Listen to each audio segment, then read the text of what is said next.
Hello everybody! So ito na nga ang part 2 ng trip to Bohol ng aking mga kuya. Nag-stay guys sa Vista Suites Hotel.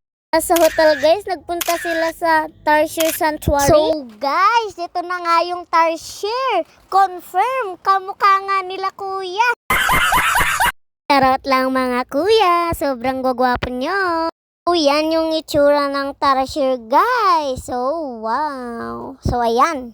Dito na sila sa floating restaurant. Look, ayan yung kinain nila. So, yan yung river. So, mahaba-haba din to guys.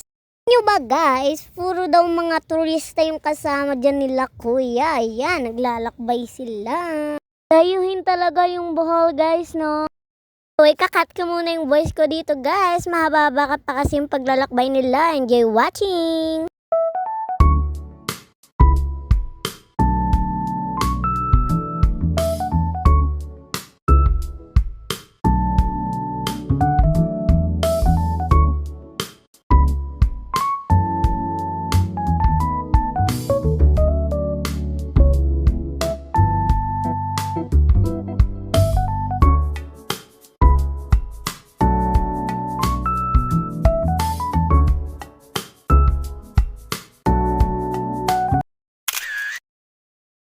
So guys, after nila ng tour sa river, nandito naman sila sa Alona Beach. Guys, si Kuya Clifford ang nagsulat niyan. Ang ganda, diba?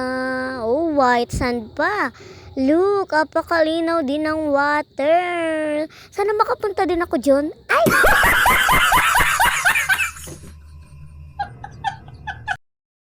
Grabe ba? Pwede namang mangarap, diba? Pagkagaling nga nila ng beach, guys, pumunta pa sila sa kabundok-bundukan. Sumakay ng ATV. Yan guys, totoo nga, it's more fun in Bohol. Enjoy na enjoy sila. At dumaan pa talaga sila sa putikan guys. Oh, enjoy na enjoy talaga. Hindi ko pa makalimutan guys, napaka-welcoming ng mga taga Bohol. Yan guys, nakita nyo, sinayaw nila ng tinikling ng aking kuya. At yun, ang tsinelas pa ng isang kuya nahulog. Ang isa ko namang kuya, bigat na bigat sa kanyang paya, nagkanda ipit pa. Pa rin nyo ang kanilang tinikling na.